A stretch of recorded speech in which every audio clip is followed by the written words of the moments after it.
Kowe melu karo aku, Gok, badhe tindak dhateng pundi? Aku arep goleki buta putih kang kanggo tumbal negara. Denawa Setaya. Lah menapa kangge srana anggenipun panjenengan badhe dawuh kaliyan Retyanwala Sinta? Ora, Gok.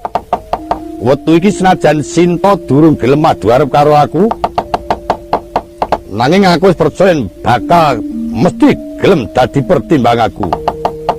Tak gambarake kaya dene endhog kang kepepet ing watu ora bakal bisa budi sapa sing amrinani. Lah nggih.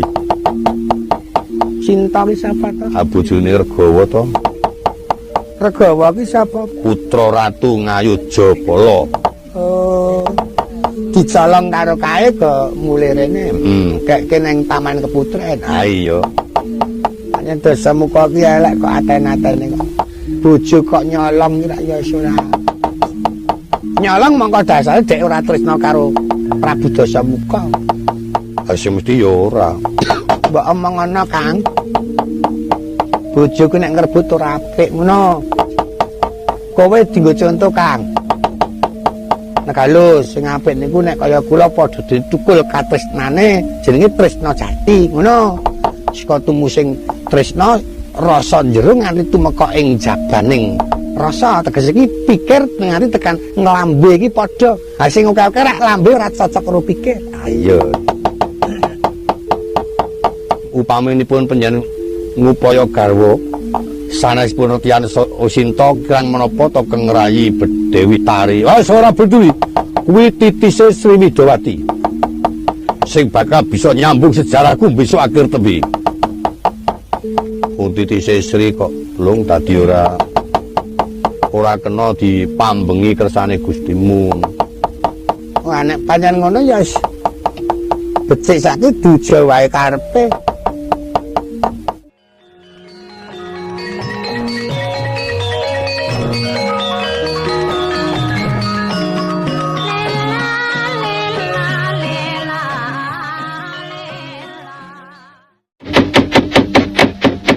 Timbali maju, Gok.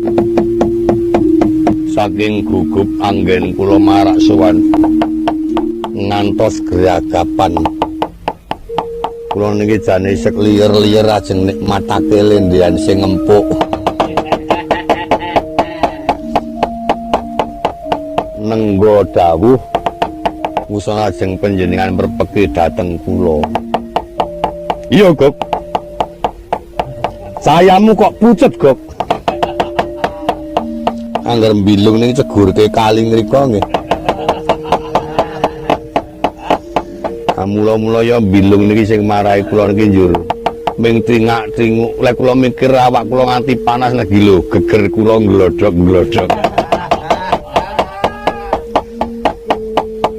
Apa kena lara? Mboten ming merga saka panas napa pripun ngodo nglothok-nglothok. Karang kowe iki mbiyen turun nulae. Kula gegermu ya nglathok-nglathok. Kuwi nek arep gugu aku nek arep apik, kowe mengkurepa yo digebek. Nganggo watu mengko rak mari, Kang. Mari, Kang, malah loro kowe ngruru lak megah lho. Kowe jan mateni panganku. Nanti aku sakira do digugu karo wong-wong rak mergo saka kowe kuwi ora. Ayo karang wong aku ki ya jenenge ora kok mateni panganmu ki ora kok ya mengandharake apa anane ngono. Apa anane kaya nyilakani wong ora. Kayu temumpuk kae piye kae.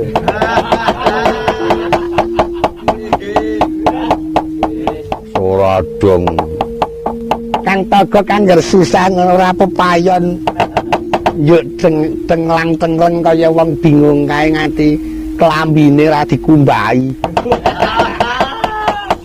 Ning ditumpuk neng lungan.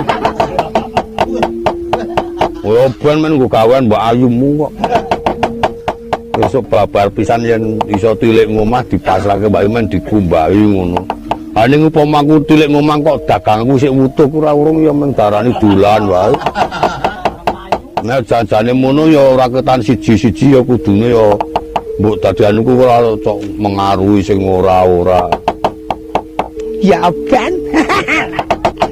Jan aku seneng nek kowe bubuk.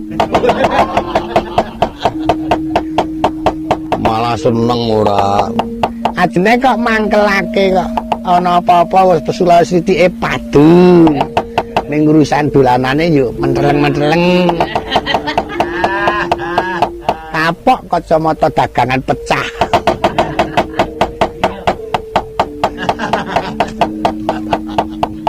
Ruguku kae ora sithik kae ana 4.000 kae. Mongko wis dinyang 8.000 tok pengaruhi. Jane tak kon 12.000 ming arek entul-entulan dit 4.000 malah gableh lambemu. Urusan apa? Ini urusan kula kalih Bilung niki kok. Niki ambakno kanca kalih kula pancen memungsuhan. Wak pateni pasaramu kowe.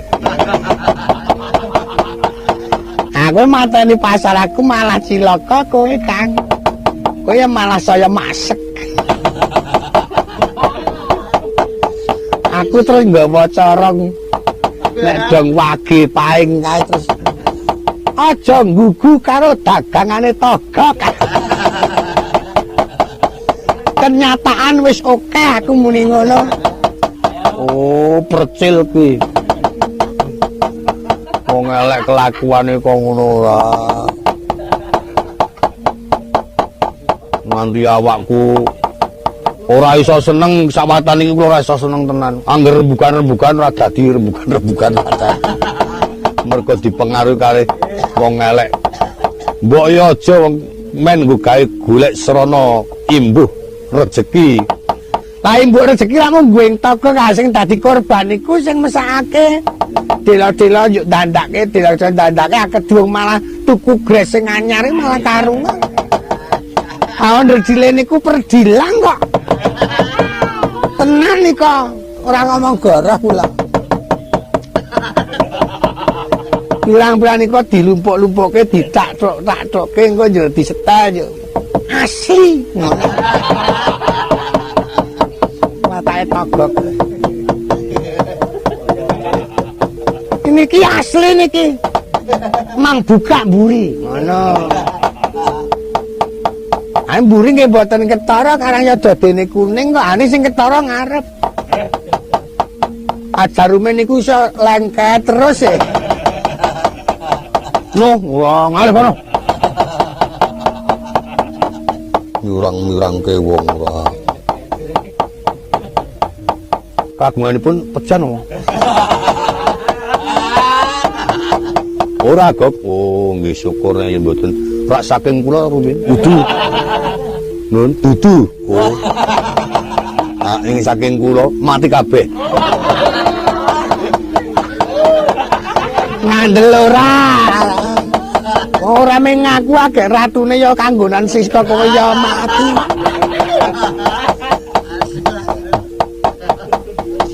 Jan mati tenan pasaraku. Mati sek iki. Oh tekate ya pulpen. Pulpen kan nek metok onderdil saiki bocah medosen nganggo pulpoing ora tayang. Maka cilaka kowe Kang. Al ngejak ngapusi nglibeng nganggo dolanan tak omongke nek ngisor tak nai setreng.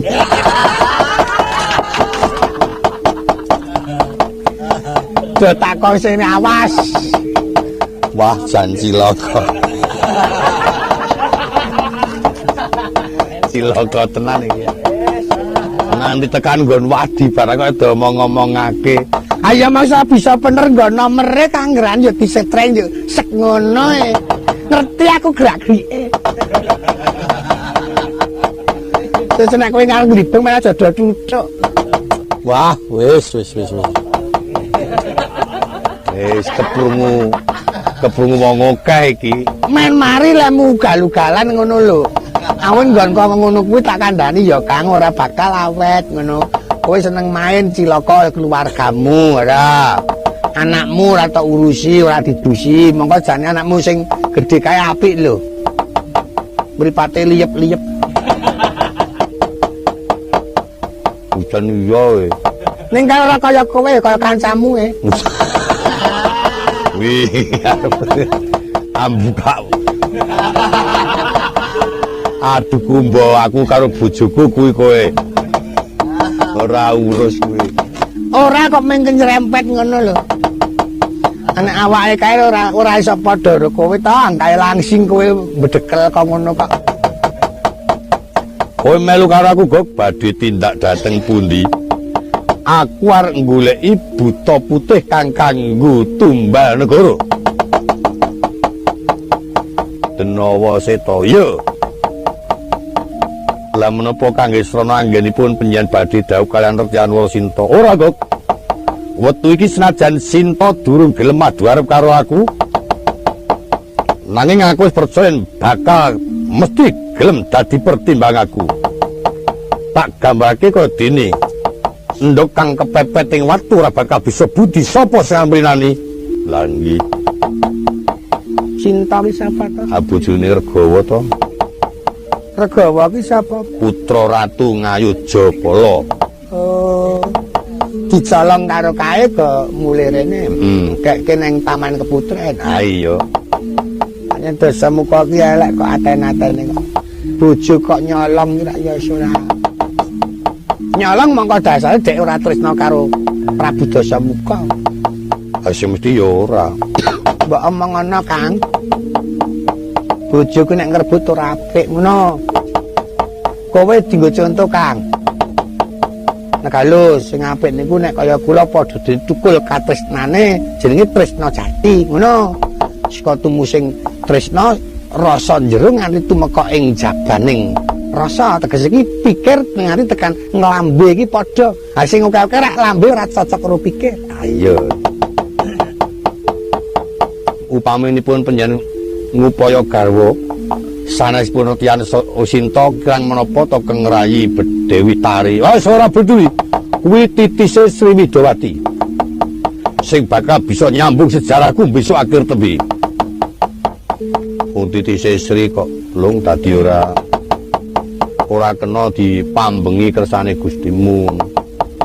Wah nek pancen ngono ya wis becik saiki duja wae karepe. Tawan ana kacamata, Kang. Ora kersa e. Njane ribene. Sing asli iki kuninge kuning meleng-meleng kae. Aku ning kuning tok braso e. Ora sing ora-ora. Oh, Gok, nun. Buta-buta do teko. Menika dipun dawuhi njagi negari Ngalengkadiraja. Kowe melu ora lung? Aku ora melu aku. Aku ora melu. Mangkel aku. Sebabe Ngapusi. ngapusi. Tuwana aku bekeneng-bekeneng jambulan barang e. Malah glibeng dhewe lunga ora omong-omong. Garang yo le Bali yo wengi yo kumpulang. Senengane cok glibeng. Glibeng ki apa engko darani saru? Glibeng ki ngapusi. Oh. Nira ora elek. Ora. Yen mboten nggih kula sasi prisa monggo kula dherekaken lajeng anggenipun badhe pados Denawa Seta wonten mbuh ngendi nggone ketemu. Kene mlebu Sotsaudra kene kok. Kene lung mlebu Sotsaudra kene lung. Ya. Wah, awake Dasamuka jan le lukas. Gawa kates. Wong ratu kok gawa kates senanangan. Kuwi bokor. Bokor ki cok nggo inuman. Oh, nek aku sing mimi oleh Ora oleh. Inuman ning ratu kok njome waton ora. Aku bakal ngambah Jumanto tak lewangi. Nglebur laku jalak peningan jajah desa milangkur lagu atiku yen pinter nggawa buta putih tumbaling negara.